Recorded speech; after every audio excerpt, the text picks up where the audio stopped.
Rajya Sabha seat தருவதாக கூறவில்லை என ஏபிஎஸ் பேட்டியளித்திருந்த நிலையில் விஜயகாந்தின் எக்ஸ் தளத்தில் சத்தியம் வெல்லும் நாளை நமதே என பிரேமலதா விஜயகாந்த் பதிவிட்டிருந்தார். இந்த பதிவு செய்யப்பட்டிருந்த சில நிமிடங்களில் பதிவையும் நீக்கியிருக்கிறார் பிரேமலதா விஜயகாந்த். இது தொடர்பான விவரங்களோடு இணைகிறார் சமய மணிவண்ணன். விவரங்களை பதிவு பண்ணலாம். வணக்கம். அதிமுக கூட்டணியில் தேமுதிகவிற்கு ராஜ்யசபா சீட் ஒதுக்கப்படுமா என்கிற கேள்வி தொடர்ந்து எழுந்து வந்த நிலையில சில மாதங்களுக்கு முன்பு பிரைவேட் லிமிடெட் கம்பெனி ஆரம்பிக்கலாமா இல்ல பார்ட்னர்ஷிப்ல ஆரம்பிக்கலாமா? எது கன்ஃபியூஷன்? ஒரு எக்ஸ்பர்ட் கிட்ட பேசிரோம். எப்படி பாஸ் வாலா பி தி பாஸ். பிரேமலதா விஜயகாந்த் அவர்கள் அதிமுகவுடன் கூட்டணி அமைத்த போதே ராஜ்யசபா சீட்டு உறுதி செய்யப்பட்டுள்ளதாக தெரிவித்திருந்தார்.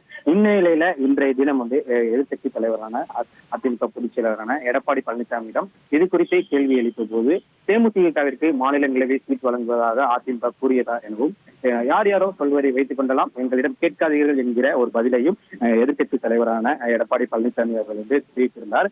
இந்நிலையில விஜயகாந்த் அவர்கள், அதாவது மறைந்த தேமுதிக தலைவர் விஜயகாந்த் அவர்களின் எக்ஸ் பக்கத்தில் இன்றைய தினம் நாளை சத்தியம் வெல்லும் நாளை நமதே என்கிற பதிவானது வெளியிடப்பட்டுள்ளது. குறிப்பாக இந்த விஜயகாந்தின் எக்ஸ் பதிவை தொடர்ந்து பிரேமலதா விஜயகாந்த் அவர்கள் தான் தற்போது பயன்படுத்தி வருகிறார். இதில் தான் அவர் கருத்துக்கள் தெரிவிக்கப்பட்டு வருகின்றன. இந்நிலையில சத்தியம் வெல்லும் நாளை நமதே என விஜயகாந்த் எக்ஸ் தளத்தில் பதிவிட்டிருந்த சில நிமிடங்களிலேயே அந்த பதிவை பிரேமலதா விஜயகாந்த் அவர்கள் இருந்த பதிவு சற்று நிமிடங்களிலேயே நீக்கியுள்ளனர். குறிப்பாக 2026 தேர்தலில் அதிமுக தேமுதிக கூட்டணி நீடிக்குமா என்கிற கேள்வியும் இந்த குழப்பத்தின் மூலம், அதாவது அதிமுக கூட்டணியில் தேமுதிகவிற்கு ராஜ்யசபா சீட் ஒதுக்கப்படுமா என்கிற குழப்பத்தின் மூலம் வாயிலாக ஒரு கேள்வியானது எழுந்துள்ளது. தொடர்ந்து ராஜ்யசபா சீட் தருவதாக கூறவில்லை என இபிஎஸ் பேட்டியளித்திருந்தார். தொடர்ந்து பிரேமலதா அவர்களும் உறுதி செய்யப்பட்டது என கூறி வந்த நிலையில 2026 தேர்தலிற்கு தேமுதிகவிற்கு அதிமுக தேமுதிக கூட்டணி இடம்பெறுமா, அதிமுக கூட்டணியில் தேமுதிக இடம்பெறுமா என்கிற கேள்வியானது தொடர்ந்து எழுப்பப்பட்டு வருகிறது.